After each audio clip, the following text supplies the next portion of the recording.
Have at me, bro. This is Omega 99 Nemesis on the 10th episode of my lore play. Alright, so to celebrate the 10th anniversary of my agony, we are now going to do more item lore, because I haven't suffered enough, it seems. Alright, Green Blossom, which we picked up in Forest of Fallen Giants. Green weed shaped like a leafy flower. Temporarily boosts stamina recovery speed. At one point, this herb was avoided due to its unusually bitter taste. But once its effects became known, it was harvested to near extinction by merchants. Now, only exceptionally rare wild specimens of this plant are left. On a gameplay perspective, this item boosts your stamina recovery, so that green bar as it will fill up slightly faster and allowing you to get more hits and spells and whatnot in. On a lore perspective, I don't know if there's anything to really say. It's just a plant that people undervalued until they found out its true effect, and then they nearly hunted it to harvested it to extinction. Just so you know, they probably should have sent some pots of that stuff up rather than just harvesting it. They should have grown it. But either way. Next up, the Witching Urn. A small clay urn enwreathed in magic. Explodes, inflicting magic damage. Created in Melphia, a land that flourishes with magic and pyromancy, though the magic in the urn lacks potency, it is a boon to any inexperienced traveler. In a gameplay perspective, this item is effectively a grenade. You hurl it at someone to blow it up with no delay, so you can just throw it in, it goes boom. It deals magic damage, and I don't know if it applies to any combustible things like barrels, but it can be used on enemies who are vulnerable to it, like a boss that'll pop up soon. Now then, you equip this in an inventory slot and press X, if you're on Xbox, to throw it. And you want to aim when you throw this, lock onto a target to improve your chances of hitting it. On a lore perspective, all we can really say is that it was designed to aid inexperienced travelers, and it was made by Melphia. At this point, you might be getting an indication that Melphia and the gods didn't go in the same hat. And I do have two specific theories for Melphia. One that would apply more to the people who think Melphia is alright, and one that applies to whether or not Melphia is not alright. But I'm going to probably get into that at a later point, as it is an interesting theory that I'd rather talk more about later. So for now, let's move on to the throwing daggers, shall we? The throwing knife. Used as a projectile. This simple weapon is easily utilized. Its range is limited and it deals very little damage, but even still, it is a valuable tool in the absence of other ranged weapons. In a gameplay perspective, yes, this is true. Using this on lower tier enemies like the Hollows, or even certain enemies that you don't want to get up close to, isn't a bad idea. It won't do massive damage. It won't kill anything in one hit, save maybe the poison butterflies. However, it will at the very least make fights easier, and it can really soften up some tougher enemies.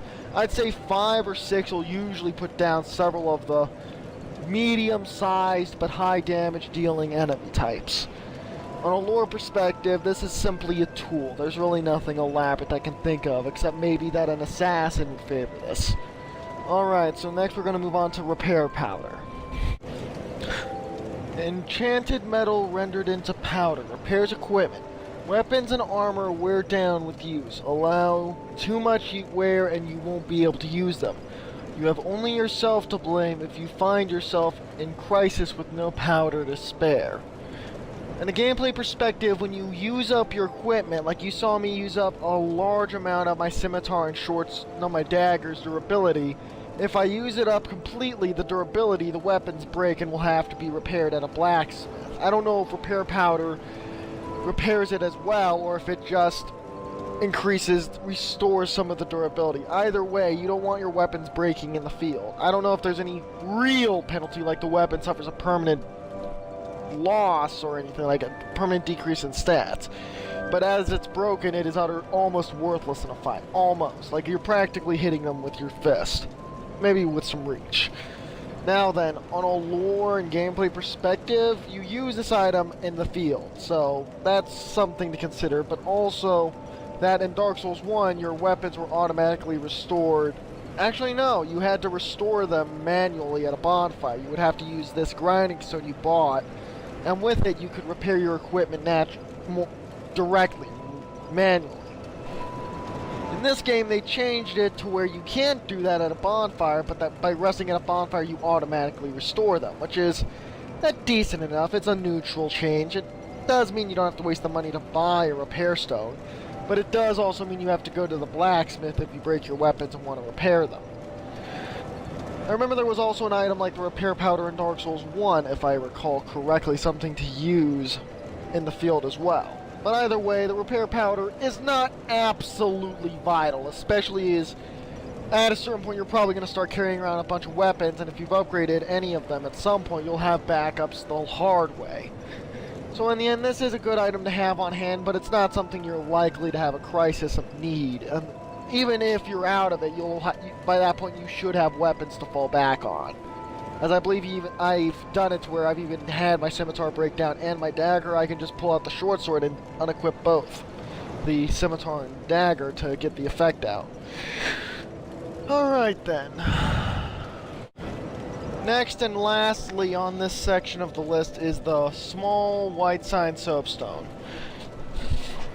Online play item. Leave summon sign. Be summoned as a shade to another world in order to help that world's master for a certain time. You will be rewarded for successfully assisting the other player. The effect is not as long as that of the white sign soapstone, and it is used only in particular places. On a Caneblade perspective, this plants a sign on the ground that other players can use to summon you to their world to help them deal with things.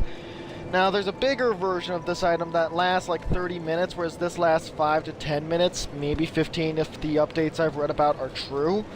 And with that in mind, you get a smooth and silky stone which you can trade to Dina and Tilo for various items and rewards. It's because of this I prefer using the small white sign soapstone. It also allows you to be summoned to aid players after the boss is defeated, something you can't do with the white sign soapstone normally.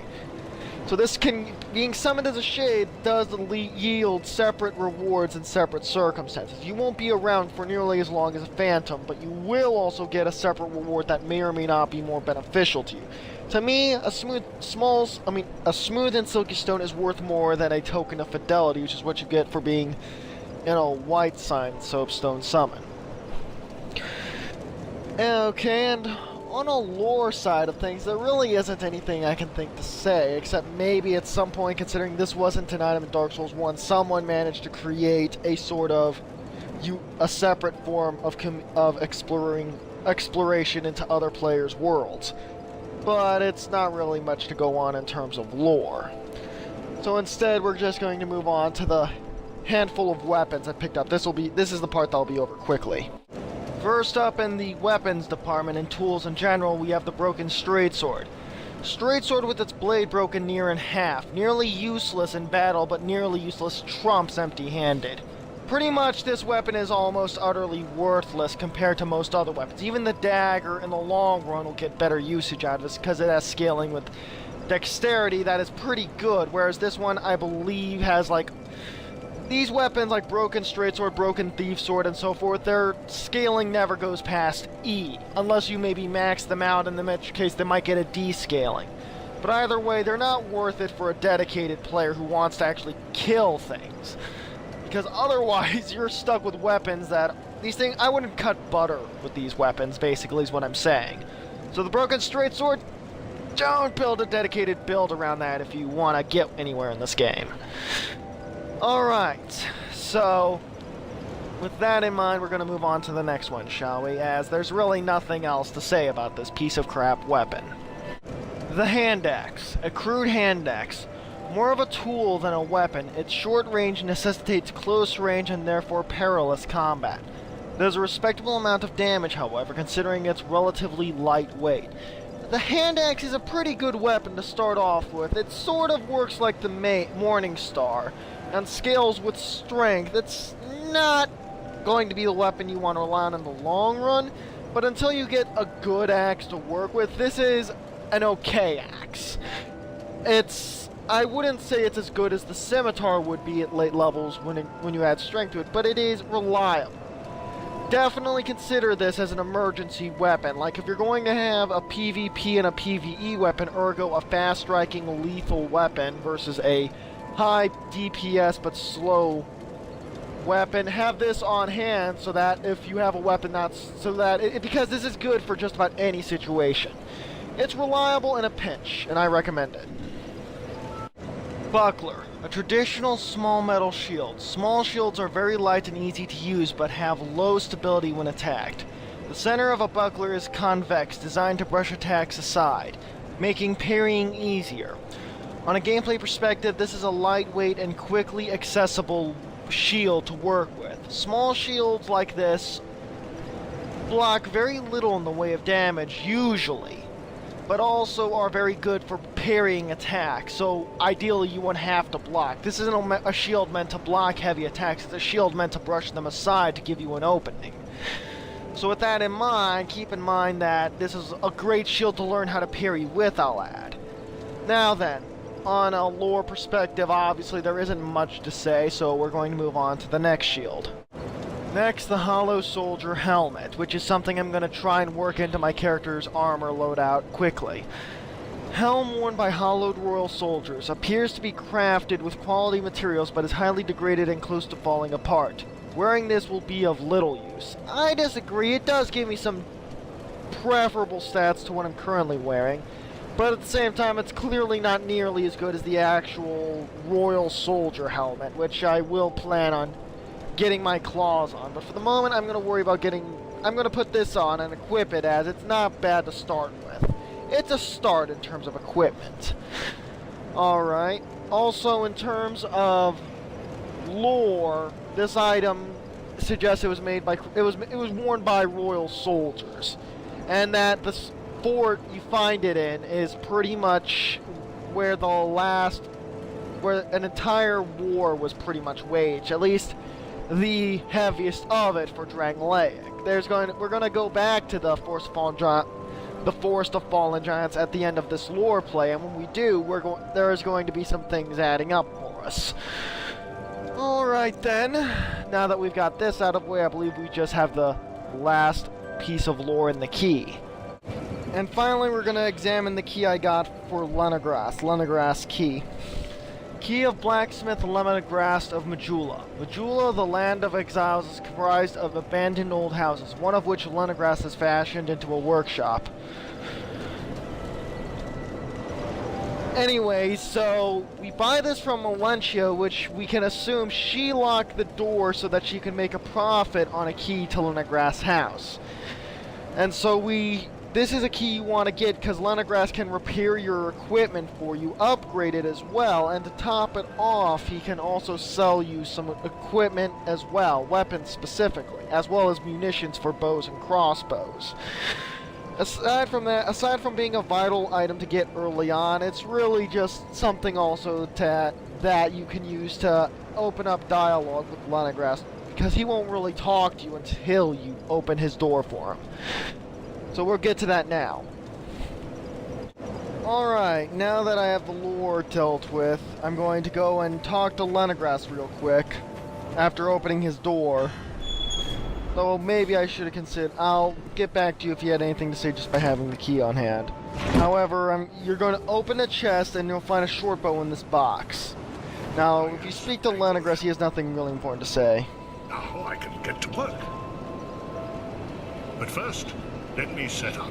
Come again later. Ah yes, very good. Now that you have Lenegrast's store open, he'll open up shop the next time you rest at the bonfire, or if you just leave the area.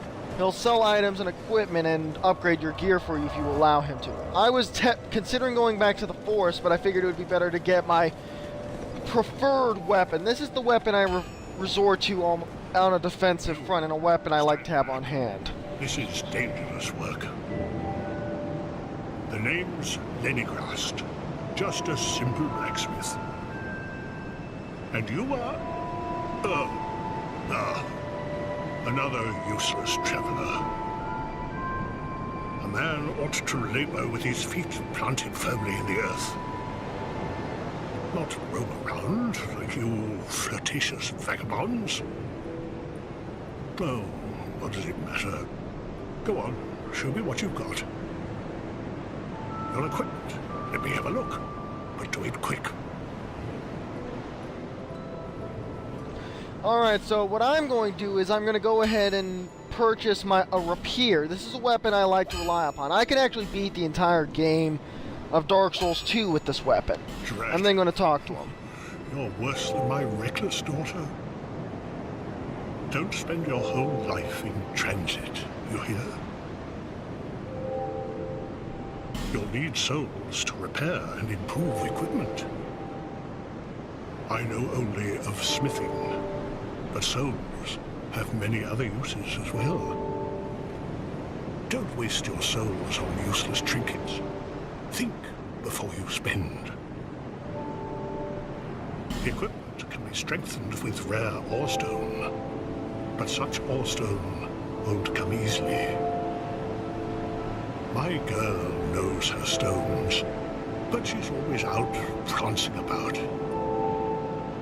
Now, there's a time for travels, but you can't wander the world forever. Even you must have someone waiting back home. Drat. Alright, so what we can take from Leningras's current dialogue is that he's a rough but father-like figure. He cares about his daughter, if what he has to say has anything to do with that. And he seemed to take into our character sort of like he has for his daughter, seeing a similarity with the fact that we both wander. Now I'm going to go ahead and increase my vitality and try to upgrade my Estus flasks, though it doesn't seem to have a shard. I thought I'd had a spare shard on hand, because I remember picking one up. I'm going to return to the not the bonfire, but the second bonfire of the Forest of Fallen Giants, and explore the area, because I know you get a Estus flask shard in that area. So I don't know why I don't already have one. So I'm also going to unequip my dagger and scimitar and equip just the rapier. I'm going to two-hand it in preference, though I'm going to mull over my weaponry real quick to decide for myself. I'm also going to equip the Hollow Soldier helmet, although it bumps my weight class slightly above what I prefer, even if I switch my gloves for a lighter variant.